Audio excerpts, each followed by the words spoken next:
The last lesson that I want to share was from a really, really awesome talk that Julian Wagman did. Um, Julian is, I struggle for words to describe what he does. I would say he's, what did I say here? Yeah, this is good.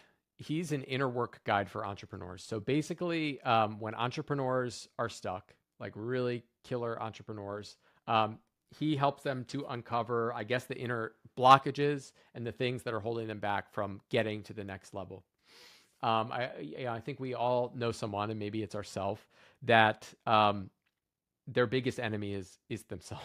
You know, and it's clear that like they're the number one thing holding them back. And it's not that they don't have the strategies. It's not that they don't have the tactics. It's about this internal stuff that hasn't been addressed.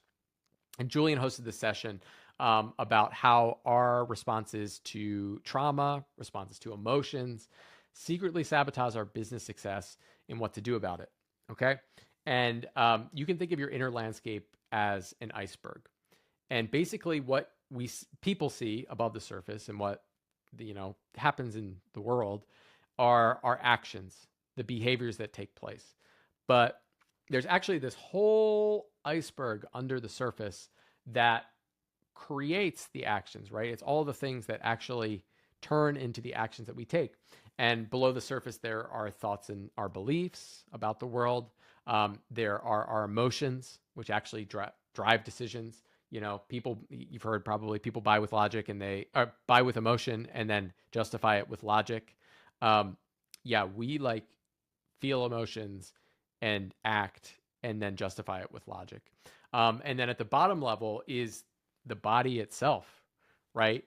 Where trauma lives. And most people never go back this level. And as a result, we see that entrepreneurs get stuck in patterns that don't really serve us. And there's a good reason for that.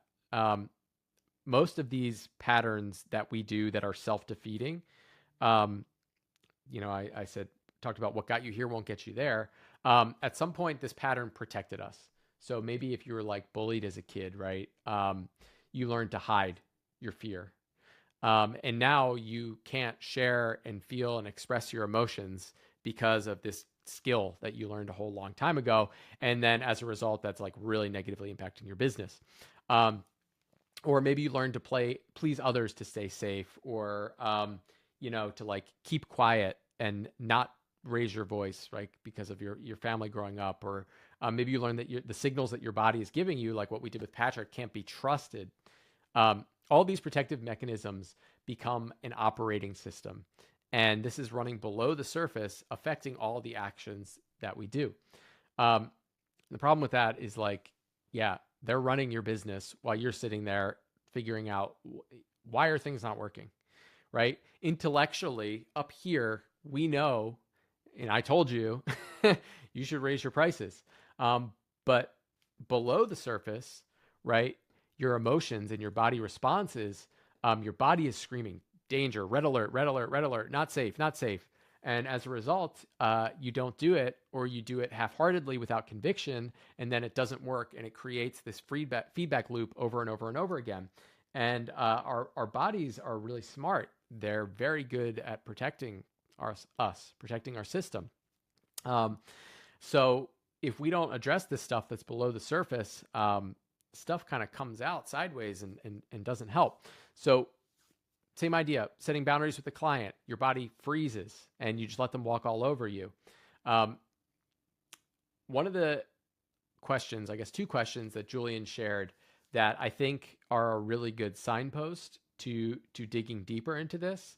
And these are questions that he works with his clients a lot to uncover these blocks, are one, what do I feel unworthy of? Okay. What would feel too good to be true? You might realize that like, if you sit with this and you sit in like meditation or journaling or something like that, you'll realize that like your body might be saying like, it's actually not safe to make a lot of money. It would be too good to work with only clients that really valued me. it would be too good to only work, I don't know, 10 hours a week, right? Um, these signals are where the growth is. But the real transformation is not, you're not going to get this, okay, by listening to me talk right now. This is not something that you just learn and you're like, great, Rich, thank you for the facts. I'm cured now. This is work that needs to be done, and it goes beyond just the intellect. You can't just understand your way out of trauma. You can't just think through these internal body things. The body actually needs to release and process this stuff. But when we're in denial about this, and I see this happen constantly, we will try everything external up here, new strategies. I need new tactics. I need more information. I need better systems. But it's actually all happening below the surface.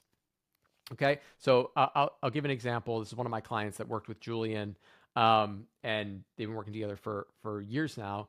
And this client initially was stuck in a lot of people-pleasing patterns. So like overworking 10 plus hour days, available 24/7, no boundaries with clients, constant stress, and getting to the root of it was some internal stuff when he was younger, about childhood punishment for expressing anger and, expressing his emotions.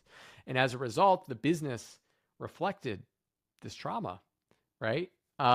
Because he was not able to express his needs to his clients, he would just get walked all over and think that this is the only way to do it, and then justify it with, oh, but it's good business to do this, or, oh, all clients are like this, right? All of these stories that we tell ourselves so that we don't have to look at the reality of the situation.